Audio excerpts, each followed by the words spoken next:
안녕하세요. 켈리의 작은 도서관에 오신 것을 환영합니다. 오늘은 황유미 작가의 물 건너기 프로젝트를 소개해드리겠습니다. 구독과 좋아요, 알림 설정 부탁드리며 이야기 시작하겠습니다.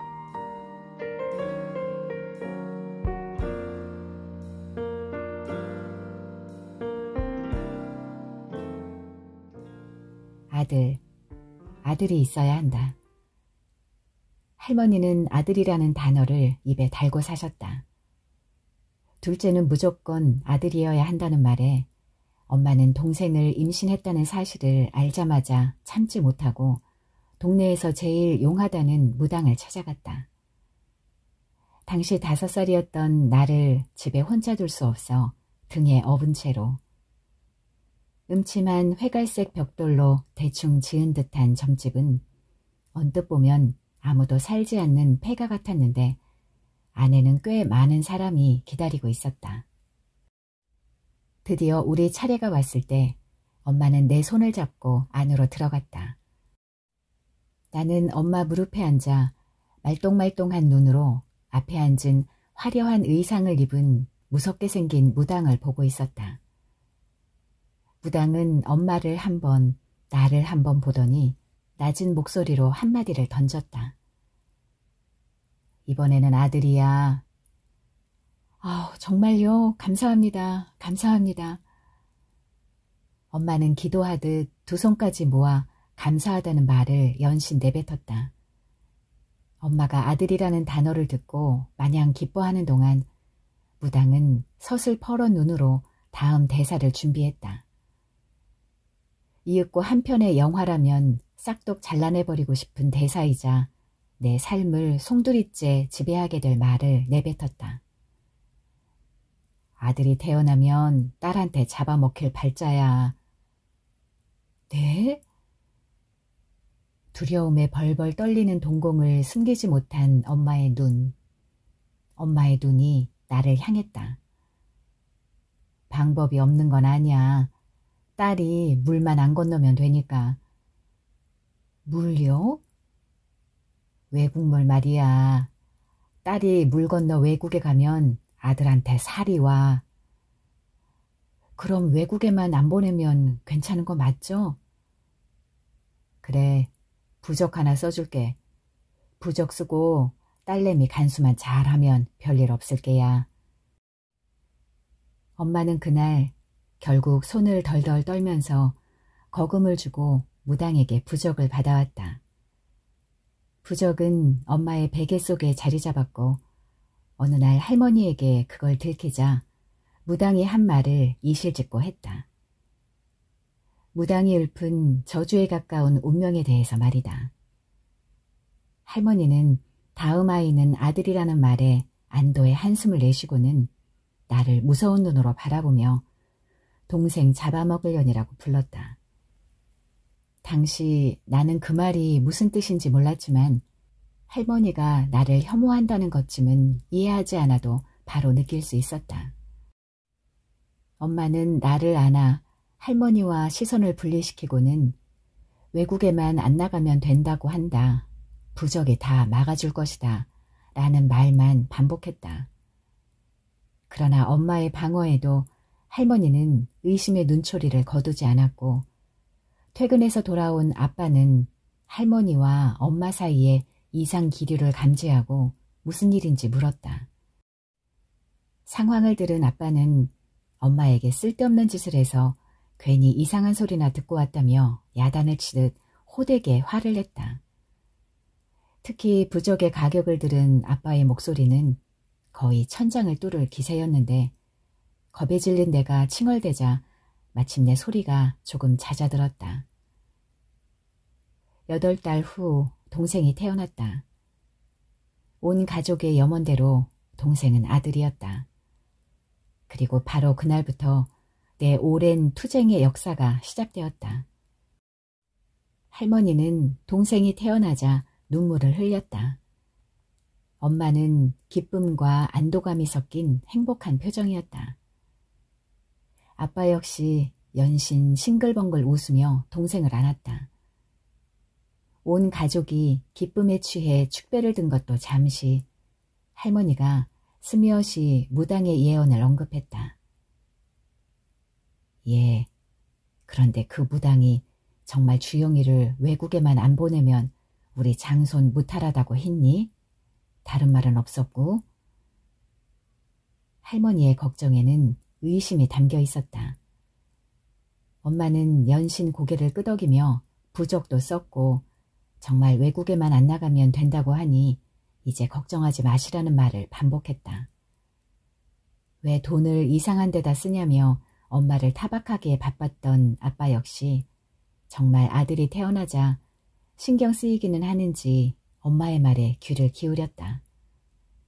그러나 엄마의 설명에도 할머니는 의심을 풀지 않았고 산후조리가 끝나자마자 나와 엄마를 대동하고 점집을 다시 찾아갔다.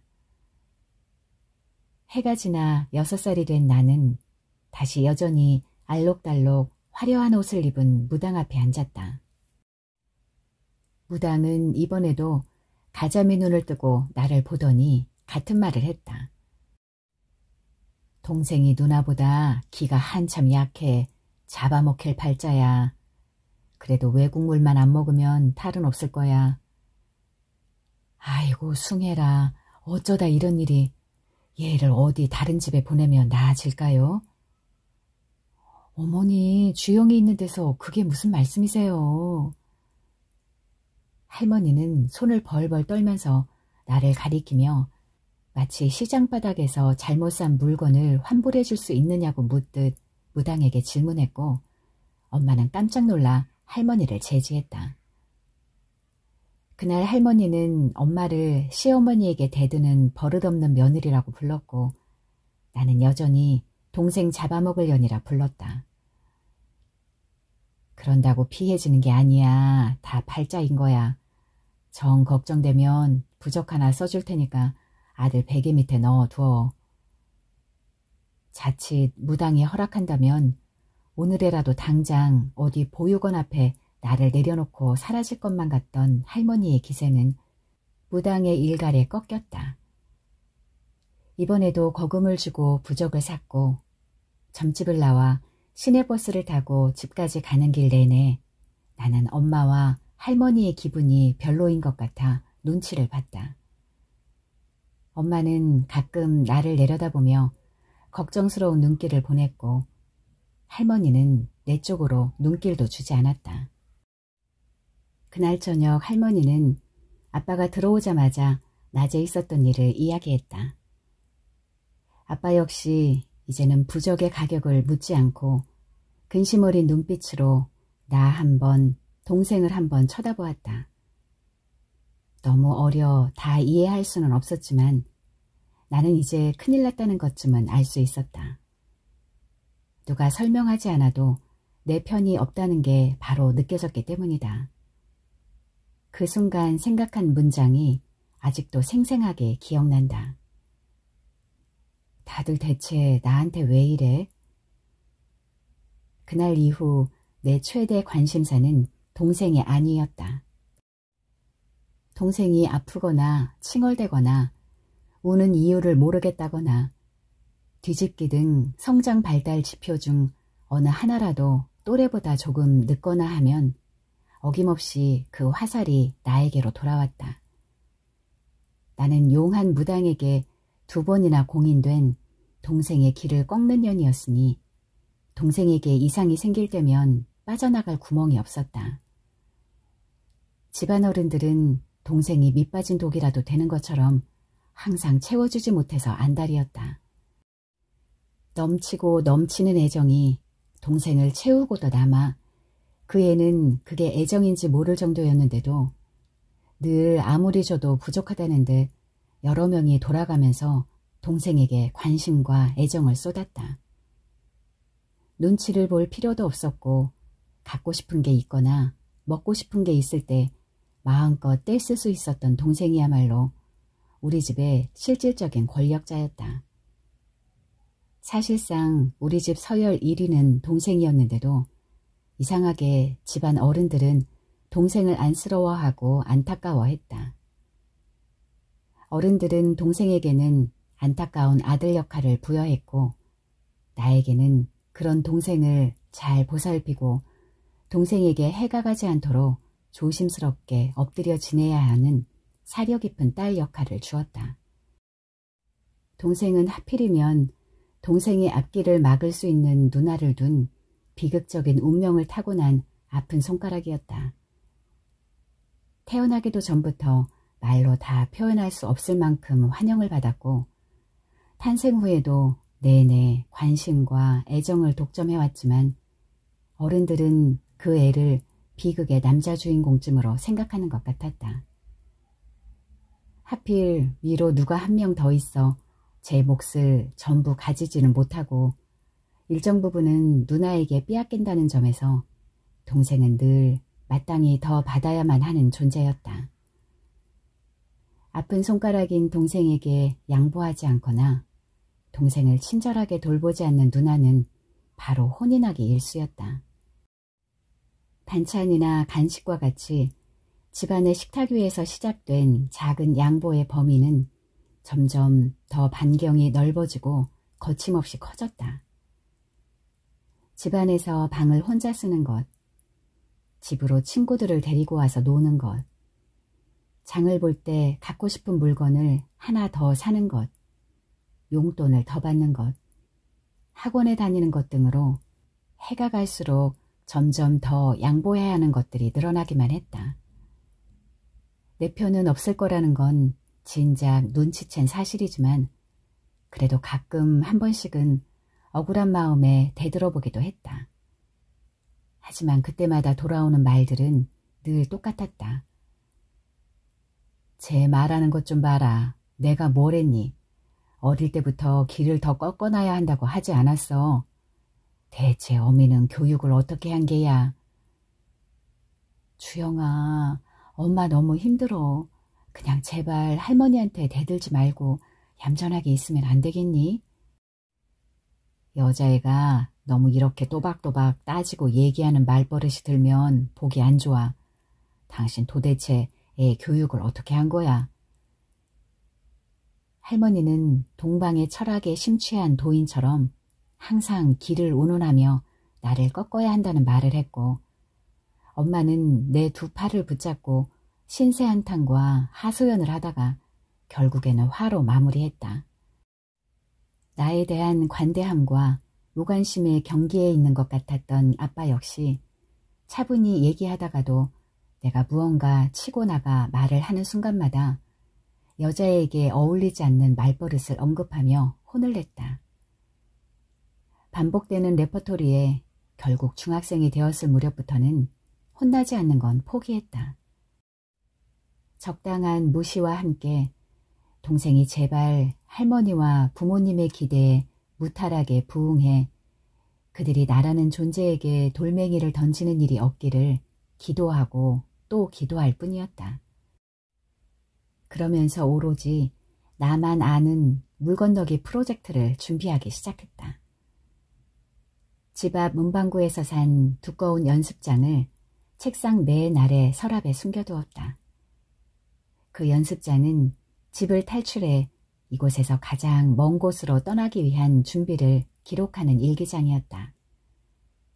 연습장의 첫 페이지에 물 건너기 프로젝트라고 또박또박 적었다. 일주일에 한 번씩 받는 용돈은 최대한 아껴서 사용하고 많이 쓴 주에도 꼭 몇백 원이라도 남겨 저금통에 넣기 시작했다.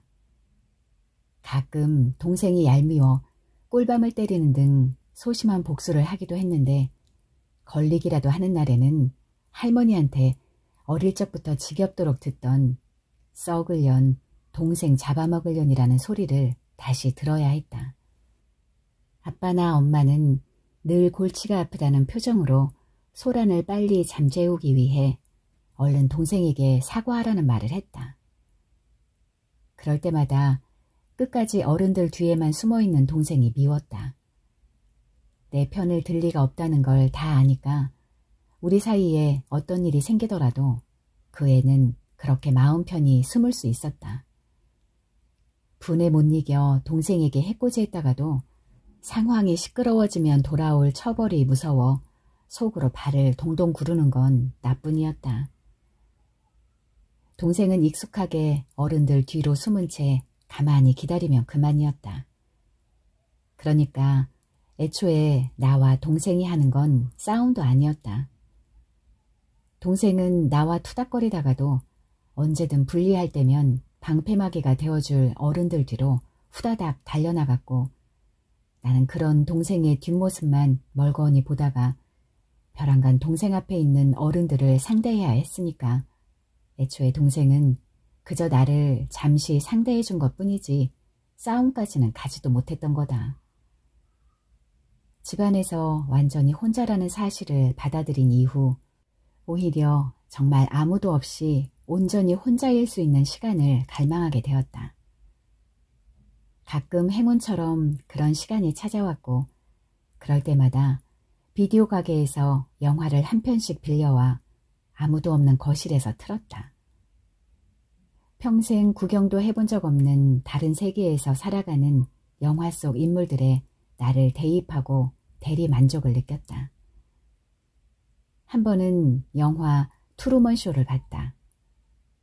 TV 프로그램을 위해 철저히 가공된 스튜디오 안에서 주인공의 삶 전체가 통제되는 것을 보면서 어쩌면 나도 저런 TV쇼의 출연자이고 나만 내 삶이 가짜라는 걸 모르고 있는 건 아닐까 하는 상상을 해봤다.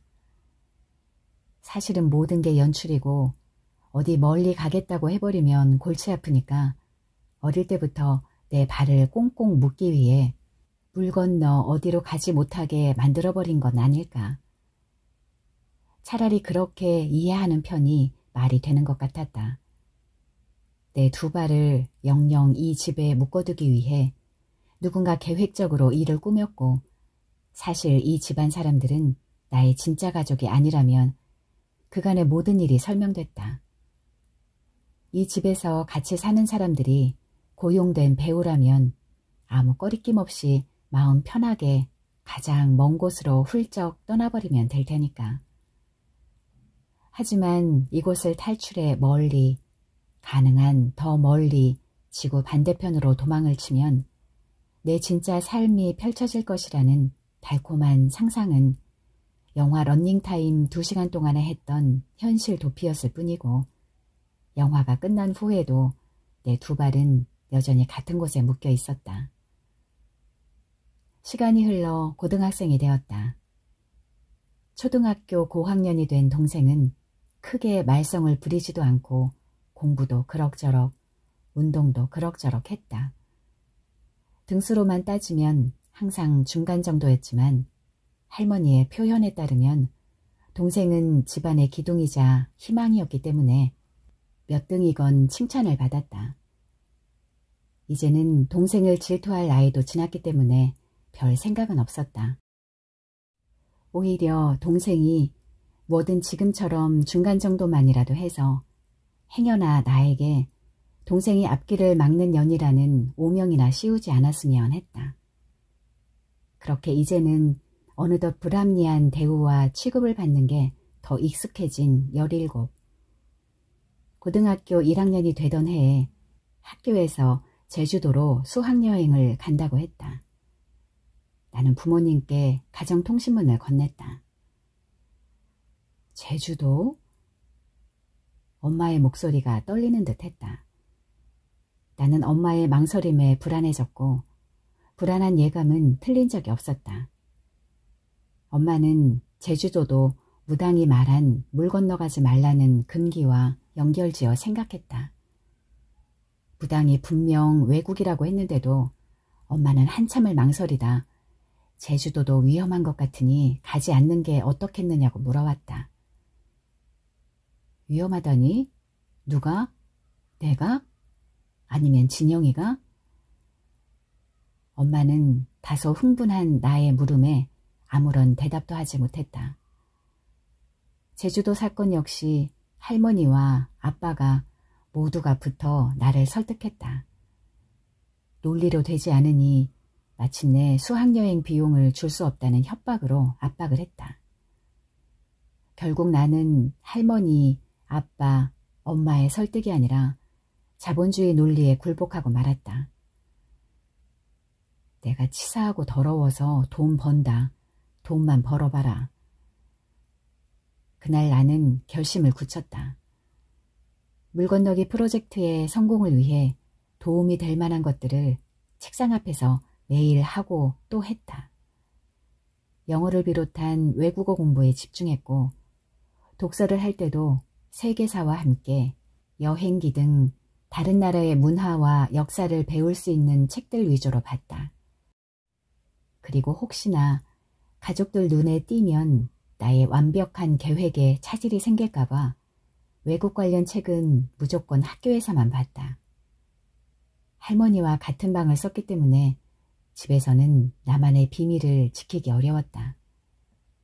그 때문에 조금이라도 수상해 보일 것 같은 책이나 공부는 무조건 학교에서 해결했다. 물 건너기 프로젝트 연습장 역시 학교 사물함에 꼭꼭 숨겨두고 매일 물을 건너기 위해 준비한 내용을 적었다. 비밀을 안고 사는 건 발을 헛디디면 곤두박질 칠 수도 있는 좁은 길 위에서 균형을 잡으며 버티는 것만큼 아슬아슬한 일이었다. 들키지 말아야 한다는 것뿐만 아니라 문득 찾아오는 죄책감 또한 나를 올감했다.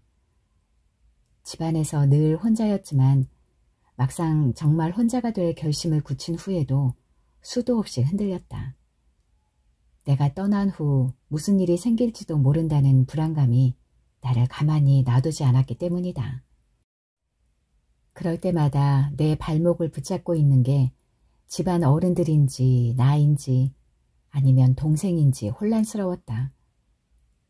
권력을 갖고 태어난 동생이 그토록 얄미웠으면서 언제나 내 존재 자체를 꺼림칙하게 여긴 할머니와 엄마, 아빠가 그토록 원망스러웠으면서도 여전히 휘둘리는 나 자신이 답답하기도 했다. 그리고 이곳을 벗어나지 못하면 나는 영원히 누군가에게 발목을 붙잡힌 채 제자리에서 골물 게 분명했다. 덫을 끊고 달아나는 것 외에는 방법이 없었다.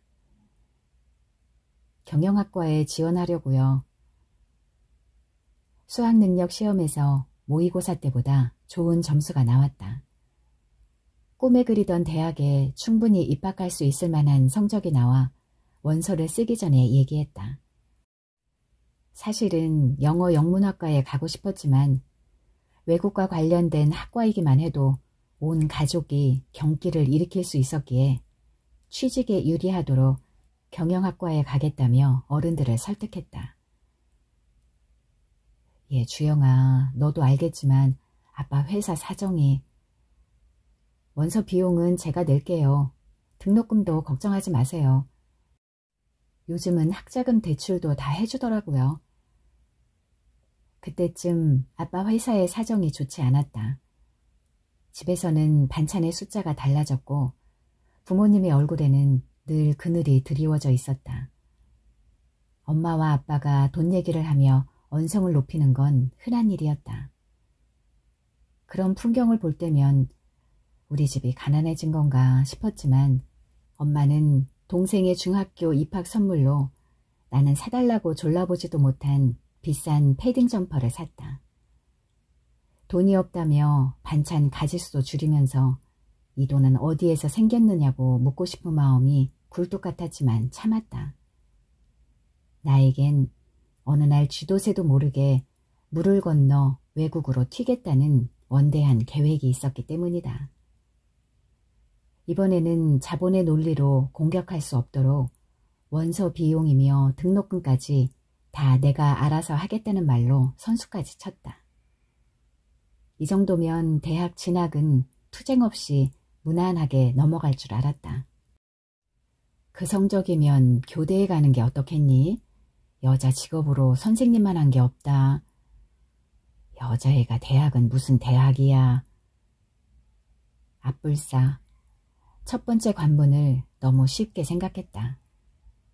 적성이나 흥미와 전혀 연결되지 않는데도 불구하고 교사가 되라는 강요를 받았고 할머니에게서는 아예 대학을 가지 말라는 말을 들었다. 하지만 이곳 생활 19년이면 이 정도는 단련되어 있었다. 둘 다 쓰겠다고 얘기하고 원서 비용은 내 돈으로 다 내겠다고 말했다. 여자가 무슨 대학이냐는 할머니의 말은 아빠가 성적이 아까우니 대학교는 가는 게 좋겠다고 막았다. 그때 속으로 모두에게 메롱을 날리며 생각했다. 이럴 줄 알고 핏똥 싸면서 공부했지롱. 텔레비전에서는 남녀 평등이니 남성 역차별이니 얘기하고 있지만 나에겐 그게 별나라 이야기 같았다. 그런 사람들한테 큰 소리로 아직 딸이 눈치 안 보고 대학을 가려면 공부를 이만큼은 해야 하는데요. 라고 수능 성적을 보여주면서 말해주고 싶었다. 물론 앞에서만 둘 다 쓰겠다고 했고 실제로는 교대 원서는 접수하지 않았다. 여자 직업으로는 선생만 한 게 없다고 말한 엄마는 교사가 아니다. 엄마가 교사였다면 진정성 있는 설득으로 들렸을 수도 있겠지만 엄마가 해보지 않은 교사라는 직업을 최고의 직업이라고 얘기하는 게 영 믿기지가 않았다. 의심병자의 꼬일 대로 꼬인 성격이 집안 내력인 것 같다. 그래, 나 꼬였다. 그래도 해보지 않은 일, 가보지도 않은 길을 권유하는 사람의 말만 믿고 어떻게 결정하겠어. 결국 나는 목표했던 대학의 경영학과에 입학했다. 나만의 계획 실현이 점점 눈앞으로 다가오고 있었다. 첫 학기 등록금은 정부 지원 학자금 대출을 받아서 냈다. 다행히 국립대라 사립대보다는 등록금이 훨씬 저렴했다. 그래도 다 빚이기 때문에 나는 장학금을 타기 위해 도서관에서 살다시피 했다. 교내 장학금, 근로 아르바이트 지원 공고는 보이는 족족 하이에나 마냥 채서 스크랩하고 지원했다. 다행히 아빠 회사가 망하지는 않았지만 여전히 사정이 좋지 않아 내 용돈은 내가 벌어야 했다. 선배들과 동기에게 부탁해서 소개받아 과외를 시작했다. 물론 과외를 하는 건 집에 비밀에 붙였다. 도피자금을 몰래 마련해야 했기 때문이다. 그러다 보니 24시간을 쪼개고 또 쪼개도 동기들과 먹고 놀 시간은 부족했다. 항상 일과 공부로 바쁜 나를 두고 애들은 참 열심히 산다며 대단하다고 얘기하면서도 해맑은 얼굴로 불편한 질문을 하곤 했다. 주영아, 그런데 너 왜 그렇게 과외랑 아르바이트를 많이 해? 질문을 한 애는 70만원짜리 시계를 차고 100만원이 훌쩍 넘는 가방을 데이백으로 들고 다녔다. 부모님을 따라 여러 번 유럽 여행도 다녀온 아이라 대화를 하다가 여행 얘기가 나왔을 때 외국에 한 번도 나가본 적이 없다는 나의 말을 듣고 꽤 놀란 표정을 짓기도 했다. 의도가 담기지 않은 것 같은데 이런 식으로 나를 한 방 먹이는 듯한 질문을 할 때마다 나는 돈은 없고 자존심은 있었기 때문에 어설픈 거짓말을 해버렸다. 경험 삼아. 이것도 다 사회 경험이고 나중에 취업할 때 스펙이잖아. 스펙은 개뿔. 지금 생각해도 엉성하게 짝이 없는 거짓말이었다. 돈을 벌기 위해 닥치는 대로 한 과외나 교내 근로 아르바이트 따위가 이력서에 한 줄이라도 쓸 수 있는 스펙이 될 리가 없었다.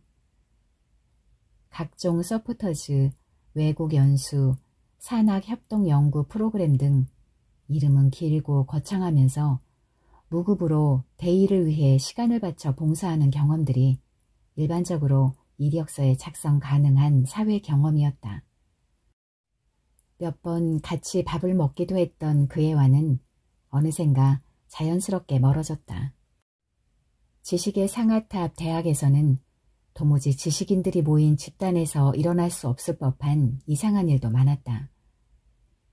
1학년 새내기 딱지를 떼고 곧 2학년이 될 무렵이었다.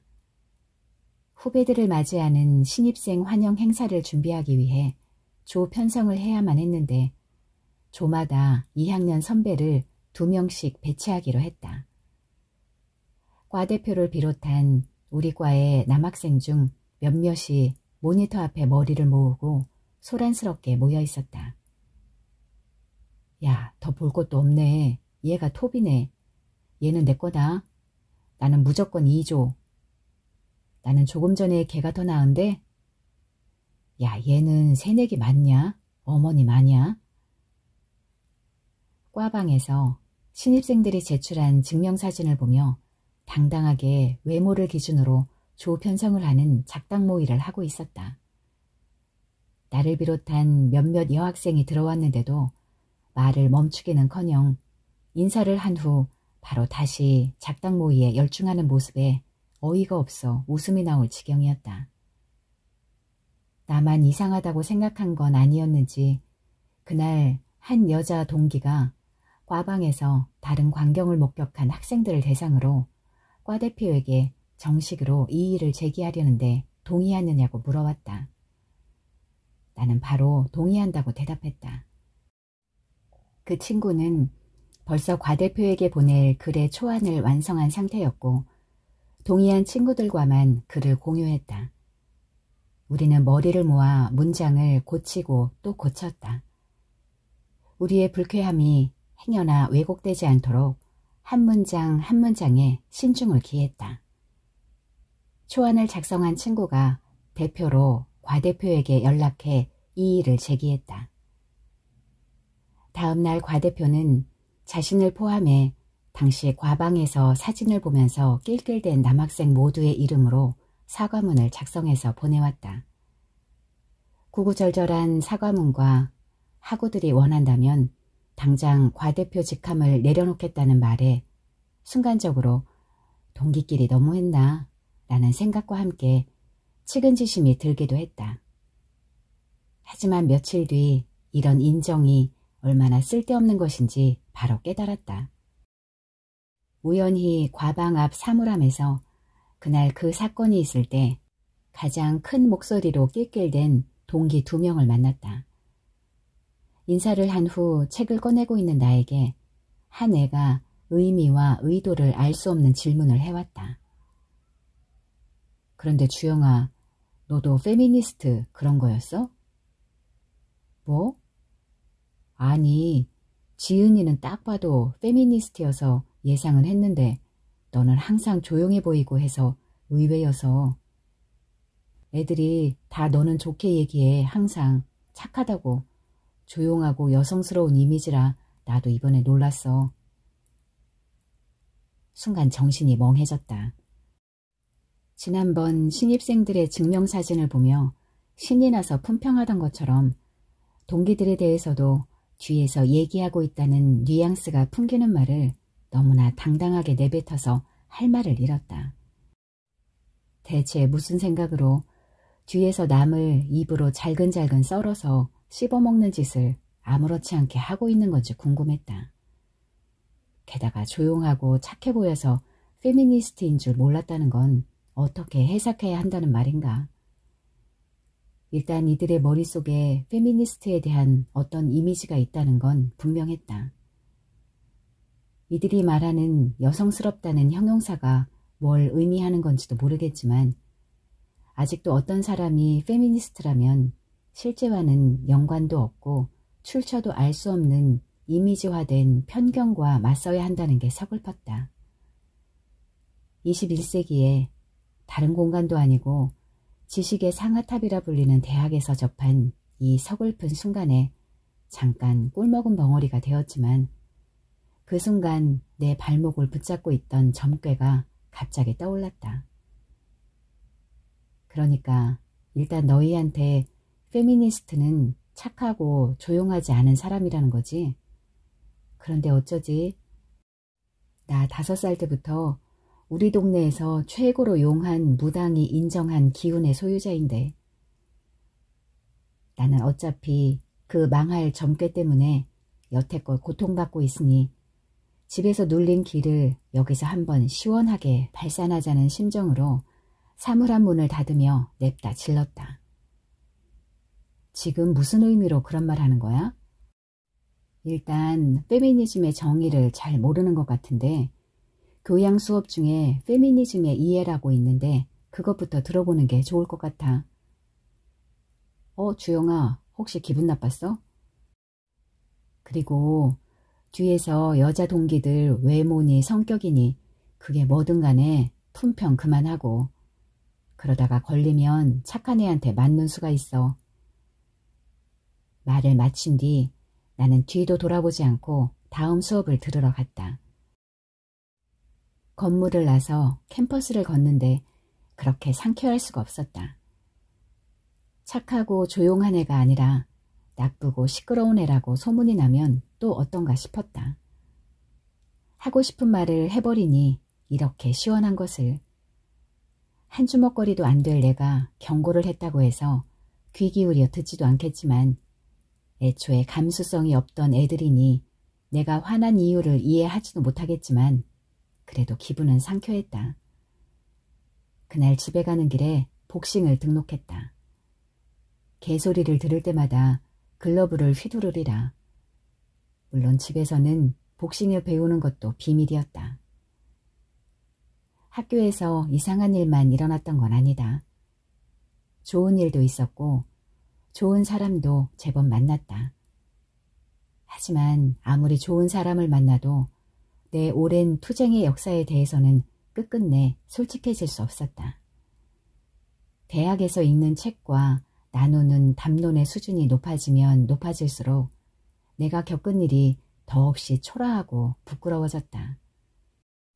당장 여름방학 때 외국 어디로든 여행 갈 생각에 들떠있는 애들 틈바구니에서 탄생과 동시에 존재 자체가 환영받지 못한 내 오래된 컴플렉스를 꺼내 보이기는 힘들었다. 용기 내서 컴플렉스를 고백하더라도 와, 아직도 그런 집이 있어? 라며 놀라는 반응만 돌아올 것 같아 두려웠다. 또 거의 매일같이 공부와 아르바이트를 병행하며 살다 보니 친구들과 시시콜콜한 놀이를 즐길 만한 여유도 없었다. 그리고 주머니 사정도 넉넉지 않아 점점 더 약속을 피하게 됐다.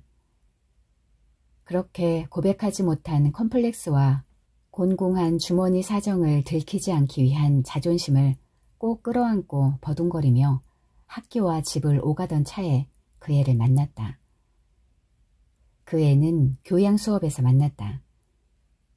조별 과제에서 울며 겨자 먹기로 조장이 되어 팀 과제를 준비할 때 유일하게 항상 제 시간에 나타나고 빠르게 답장을 해주던 애였다.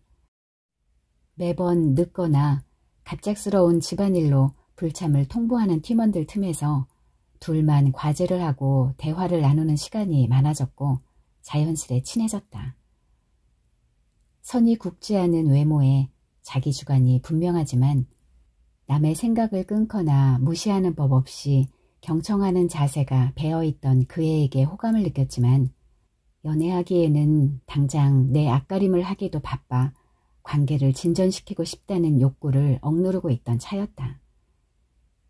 어느 날 그 애가 먼저 저녁 시간이니 같이 밥을 먹고 가자는 제안을 해왔고 저녁을 같이 먹으며 그 애에 대한 호감은 더 커졌다. 취향이 데칼코마니 수준으로 비슷했던 우리는 급속도로 친해졌고 그냥 아는 사이에서 사귀는 사이가 되었다. 학교와 집만 오가던 내 대학 생활도 변화가 생기기 시작했다.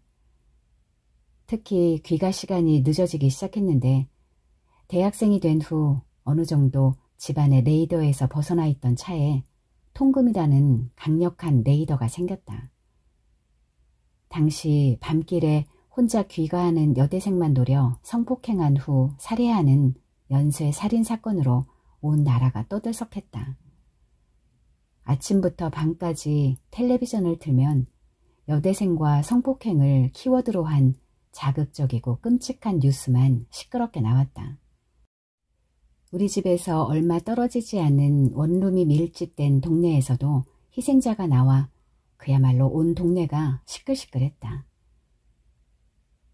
우리 동네에서 당한 대학생이 새벽에 혼자 가다가 그랬단다. 위험하니까 주영이 너도 일찍 다녀라. 그러게 여자애가 일찍 집에 들어가지 왜 그 시간에 혼자 싸돌아다니고 그랬대. 옷도 엉덩이가 다 보일 것 같은 치마를 입고 배는 훤히 다 드러내고 그렇게 입고 다녔다잖아. 집에서도 여대생을 대상으로 한 연쇄 성폭행 범죄에 관한 얘기가 매일같이 밥상머리에 등장했다. 뉴스에서도 그랬지만 밥상머리에서조차 사건에 대해 떠드는 얘기들은 하나같이 가해자가 아니라 피해자에 관한 얘기였다. 어디서 떠돌아다니는 얘기인지 모르겠지만 집안 어른들은 사건 당시 여대생의 귀가 시간과 옷차림에 대해 들은 몇 가지 소문을 조합해 하나의 이미지를 만들어냈다. 밤늦게 돌아다니고 노출이 있는 옷을 입은 여자아이. 끔찍한 범죄가 훈계를 위한 하나의 이야깃거리가 되었고 범죄 피해자는 반복되는 뉴스와 어른들의 입방아 속에서 이야기 소재로 전락했다. 훈계의 대상은 당연히 나였다. 아빠, 엄마, 그리고 할머니는 점점 늦어지는 나의 귀가 시간이 문제라고 했다. 외출할 때 짧은 치마라도 입는 날은 그렇게 입고 어딜 가냐는 잔소리도 따라붙었다. 생애 처음으로 받아보는 관심이었으나 전혀 달갑지 않았다. 늦을 때는 늦는다고 연락하잖아. 그리고 옷이 뭐가 어때서. 울컥해서 한마디씩 할 때마다 어김없이 돌아오는 말은 어른들이 다 걱정돼서 하는 말이다. 혹은 세상이 워낙 흉흉하니까 여자애들은 조심하고 다녀야 한다는 거였다. 걱정이라기보다는 통제와 감시로 느껴졌고 세상이 흉흉한 게 여자 탓은 아닌데 왜 여자가 조심해야 하는지 이해할 수 없는 사고의 흐름이었다. 늘 그렇듯 3대1로 싸우고 동생은 방관하는 구도 속에서 나는 또 상상 속에서만 가출하고 밤 10시라는 통금 시간에 일단 동의한 뒤 집을 도망치듯 나왔다. 무슨 일 있어? 하루 종일 썩은 과일을 씹은 표정으로 죽을 상을 하고 있던 나에게 그가 물었다. 사실 기분이 나빴던 진짜 이유는 밤 10시라는 통금 시간이 아니라 그런 통제를 받아야만 하는 배경이었기 때문에 그 이유를 솔직하게 털어놨다. 그 애는 정색하며 무슨 옷을 입고 다니든 간에 범죄를 당할 만한 옷차림이라는 건 애초에 없다고 얘기했다. 너무나 그애다운 대답이었다. 나 역시 그렇게 생각한다는 말과 함께 그 망할 무당의 저주부터 집안에 내 편은 하나도 없는 상황까지 훌훌 털어놓고 싶었지만 집안 어른들이 많이 보수적이다 라는 말밖에 할 수 없었다. 그 애는 그래도 잘 말씀드리면 이해하실 거라고 얘기했다. 이렇게 그 애와 내가 살아온 삶의 방식에 큰 간극을 느끼는 순간마다 어느 정도 거리를 좁혔다고 생각한 우리 사이에 내 눈에만 보이는 벽이 생기곤 했다. 집에서의 갈등을 털어놓을 때마다 그 애는 일단 대화를 해보라는 말을 쉽게 했는데 나로서는 그게 다른 어떤 부분보다 비현실적이었다. 어릴 때부터 집안 어른들과 민주적인 대화를 해본 기억이 없는 나와는 달리 그 애는 부모님과의 대화가 일상인 것처럼 보여 순식간에 거리감을 느꼈다. 그 애는 내 말에 갸우뚱하다가도 따져 묻지 않고 어른들이 너무 걱정이 크신 것 같으니 앞으로 밤에 늦어지면 집 앞까지 바래다 주겠다고 말했다. 나 이번에 교환학생 지원하려고. 어디로? 미국에 있는 대학으로 알아보고 있는 중이야.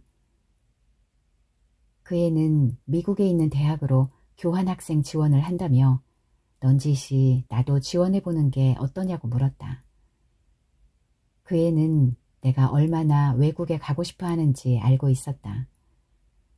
물 건너기 프로젝트에 대해서 설명한 적은 없지만 언젠가 비행기를 타고 외국에 나가 공부하는 게 내 꿈이라고 진지하게 눈을 반짝이며 얘기했을 때 그 애는 진심으로 응원해 주었다. 이미 여러 나라에 가본 경험이 있는 그 애로서는 별것 아닌 일이었을 텐데도 내 간절함을 가벼이 여기지 않았다. 하지만 외국에 나가고 싶다는 내 꿈은 가족들 모르게 오롯이 내 힘으로 실현해야 한다는 것까지는 솔직하게 밝힐 수 없었기에 교환학생 지원을 하지 못하는 나를 이해하지 못했다. 그의 말대로 교환학생은 비행기 값과 1년간의 생활비만 있으면 공짜로 공부를 하면서 외국에서 놀면서 추억도 쌓을 수 있는 대학생이라는 신분을 이용해 누릴 수 있는 최고의 기회였다. 그러나 나는 아직 그 정도의 돈을 모으지 못했고 그렇다고 빚을 낼 방법도 없었던 터라 절대 공짜 연수 기회가 아니었다. 교환학생보다는 워킹 홀리데이가 더 좋을 것 같아서 나는 이번에 지원 안 하려고. 그래? 교환학생이 워홀보다 편할 텐데. 안 하는 게 아니라 못하는 것이었지만 망할 자존심 때문에 그렇게만 얘기했다. 나도 일을 안 해도 되고 외국 대학에서 양질의 수업을 들으며 캠퍼스 생활도 경험할 수 있는 교환학생으로 가고 싶었다. 그러나 내가 외국에 가는 것은 우리 집에서 절대 용납할 수 없는 일이었고 그런 상황이 아니었다 하더라도 내가 겪은 우리 집은 나에게 외국에서의 생활비까지 대주면서 공부를 시킬 리가 없었다. 나는 합법적으로 일하며 돈을 벌 수 있는 워킹 홀리데이가 절실했다. 결국 끝까지 호주 워킹 홀리데이를 고집하는 나에게 그 애는 더 조르지 못하고 미국에 있는 유명 대학교 중 자신의 전공 커리큘럼이 가장 다양하게 개설된 학교를 골라 지원한 후 합격했다. 나는 호주 워킹 홀리데이 비자를 신청해둔 상태였고 나 역시 비자를 받았다. 그 애는 미국으로 나는 호주로 간다는 게 확정된 후 우리는 카페에서 만났다. 주영이 너야 어딜 가서 뭘 하더라도 잘할 애니까 잘 지낼 거라고 믿어. 고마워. 너도 일지망 붙은 거 축하하고 잘 지내. 주영아. 응? 만약 가서 힘든 일 있으면 가끔 연락해주면 안 될까? 힘든 일 있으면 연락할게도 아니고 힘든 일 있으면 연락해주면 안 되느냐는 부탁을 하다니. 그 애는 그런 식으로 나랑 헤어지고 싶지 않다는 말을 우회적으로 표현했다. 나는 그러겠다고 대답은 했지만 사실 힘든 일이 있을 때 그 애한테 연락할 자신은 없었다. 살아온 방식, 가족 구성원 간의 정서적 유대감 등 그 애와 나 사이의 격차는 우리의 관계가 깊어지면 깊어질수록 벌어지면 벌어졌지 좀처럼 좁혀지지 않았기 때문이다. 아무리 가까워져도 무너뜨릴 수 없는 벽이 그의 앞에 있는 것 같았고 내 눈에만 보이는 그 벽은 내 안에 뿌리 깊게 박혀있는 컴플렉스를 자극했다. 그렇게 우리는 각자 잘 다녀와서 다시 보자는 인사를 나누고 돌아서는 특별할 것 없이 밋밋한 이별을 했다. 혼자 집까지 걸어가는 길에 해가 지면 꼭 바래다 주곤 했던 그 애가 생각나 눈물이 찔끔 날 뻔했지만 내 컴플렉스를 먼저 내 힘으로 이겨내 성장한 후에 더 좋은 모습으로 그 애를 꼭 다시 한번 보겠다는 혼자만의 다짐을 하면서 눈물을 넣고 집으로 돌아왔다. 그 뒤로는 일사천리였다. 몰래 도청에 가서 여권을 만든 후 만기가 된 적금을 찾았고 항공권을 끊었다. 집에서는 한 달 전부터 교내 학교에서 지방으로 며칠간 워크숍을 가야 한다고 얘기를 해두었다. 다행히 고등학교에 진학한 남동생의 사춘기 때문에 모든 가족의 레이더가 남동생에게 집중되어 있었다. 나의 지방 출타 정도는 관심도 끌지 못했고 자연스레 워크숍에 가는 것을 허락받고 큰 가방에 짐을 챙기기 시작했다. 그래도 물론 의심을 받을 수 있었기 때문에 짐은 최대한 간단히 챙기는 것으로 전략을 짰다. 틈틈이 온라인으로 호주에 가자마자 임시로 묵을 곳을 예약했고 매일 호주 워홀에 대한 후기글을 찾아서 읽었다. 도서관에서는 호주에 관한 책만 잔뜩 읽었는데 물론 책을 집으로 가지고 가지는 않았다. 호주 생활에 대한 준비와 영어 공부는 모두 학교 도서관에서만 했다.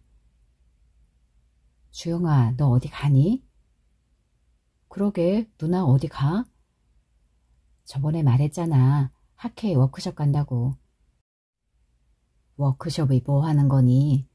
다 큰 여자애가 뭘 한다고 며칠씩이나 잠을 밖에서 잔다니. 쯔쯔. 그러게 주영아, 거기 꼭 가야 하니? 교수님까지 다 가는 건데 어떻게 나만 빠져? 지난번에 이미 간다고 얘기했잖아.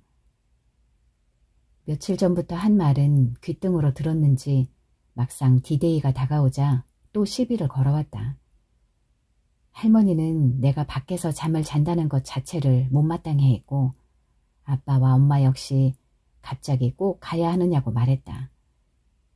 그러나 교수님과 성적을 방패삼아 열심히 방어하자 이내 다들 무언가 석연찮은 표정을 지으면서도 수긍해 주었다. 내가 외국으로 튈 줄은 꿈에도 모르겠지.